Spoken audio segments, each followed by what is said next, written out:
Moi, je suis l'assistante distillatrice. J'ai une formation de sommelière et Paul m'a pris sous son aile également pour me former. Donc, mon maître distillateur me forme comme un maître forgeron formerait son assistant.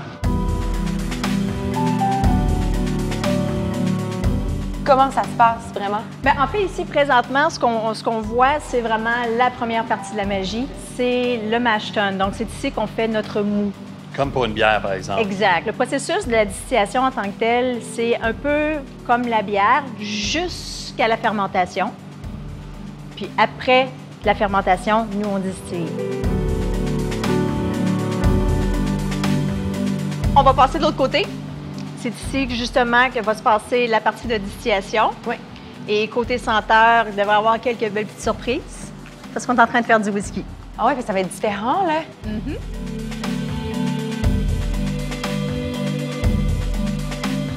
Wow! C'est beau, ça, Ça hein? n'a pas d'allure. Bienvenue. Des beaux objets, là.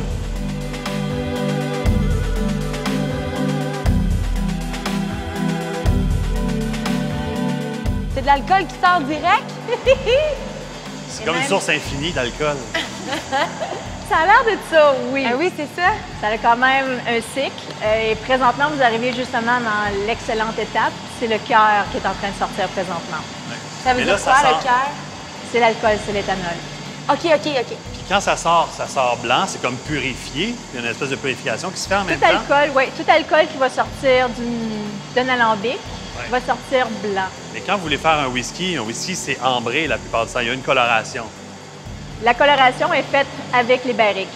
Donc, c'est vraiment par le vieillissement. Dès qu'un alcool touche du bois, c'est là qu'il va prendre ses propriétés au niveau saveur, au niveau odeur, au niveau couleur également. Mais il y a un côté quand même qui est très artisanal, donc d'une certaine manière. Vous voulez conserver un produit qui va se ressembler de bouteille en bouteille et de batch en batch, Oui. mais d'une certaine manière, ça peut toujours varier un peu. C'est sûr qu'il va y avoir une variation parce qu'on travaille également avec des matériaux qui proviennent de la terre, qui oui. proviennent de cueillettes sauvages. C'est des donc- humains qui s'en occupent. tu sais. Voilà. Donc, il va y avoir des variations, mais le plus possible, on essaie justement de s'assurer qu'au moins, ce soit, s'il y a une variation, elle est très, très, très minimale. Ouais. C'est ça la notion du terroir. Oui. C'est selon Oui. la saison où le produit a été Exact. grossi, a été récolté, ben ça peut Exact. changer.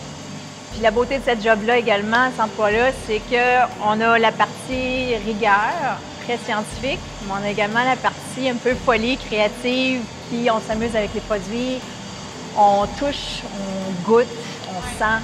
Donc, Toi, t'as l'air passionné, en tout cas, en tabarouette. Ça paraît, c'est comme ça rayonne.